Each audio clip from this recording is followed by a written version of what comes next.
माननीय धनंजय मुंडे आणि माननीय सुरेश धस यांच्यासोबत 4-4.5 तास सोबत होतो। त्यांचे मतभेद आहे, मनभेद नाही आहे। हे दोघंही इमोशनल आहे खूप आणि थोडे मतभेद आहे काही विषयावर, त्या विषयाचे मतभेद लवकर दूर होतील। तुम्ही भेट घालून दिली आहे, खरं आहे? नाही, भेटलेच ना माझ्याकडे। मी अध्यक्ष आहे पक्षाचा आणि पक्षाचा अध्यक्ष म्हणून माझ्याकडे धनंजय मुंडे सर ते काही ते तारीख आवश्यक नाही, पण मी पक्षाचा अध्यक्ष आहे, भारतीय जनता पार्टीचा अध्यक्ष मी असल्यामुळं आणि धनंजय मुंडेंचे माझ्या मागच्या भारतीय जनता पार्टीच्या प्रवासापासून धनंजय मुंडेजींनी माझ्यासोबत काम केलं आहे। त्यामुळे धनंजय मुंडे आणि सुरेश धसची भेट आहे की पारिवारिक भेट झाली आहे। आम्ही तिघही परिवार म्हणून बसलो होतो आणि त्यांच्यात मतभेद आहे, मनभेद नाही आहे। कोण कॉम्प्रोमाइज करायला सांगितलं आहे?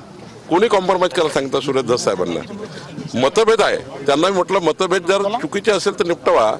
मतभेद जर तुमचे वाटतं की तुमची ग्रॅव्हिटी आहे, तुम्ही त्या ठिकाणी पुढे जा। पण मला वाटतं धनंजय मुंडेजींनी आणि सुरेश धसांनी जे काही बोलले माझ्यासमोर फक्त मतभेद आहे।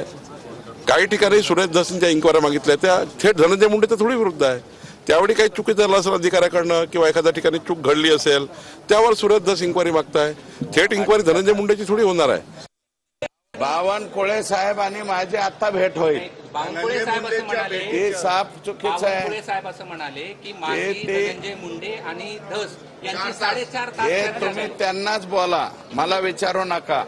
मी जे परवा त्यांना भेटायला गेलेलो आहे ते धनंजय मुंडे यांच्या तब्येतीची चौकशी करायला गेलेलो आहे आणि तब्येतीची चौकशी करणं याच्यात गैर नाही। संतोष देशमुखचा लढा आणि तब्येतीची चौकशी याच्यामध्ये कसल्याही प्रकारचा काही संबंध नाही। कृपया जोडू नये, कोणाची मध्यस्थी नाही। तर कोणाची मध्यस्थी वगैरे काही नाही असं सुरेश धस यांनी म्हटलं। सुरेश धस, धनंजय मुंडे आणि मी 4.5 तास एकत्र होतो असं बावनकुळेंनी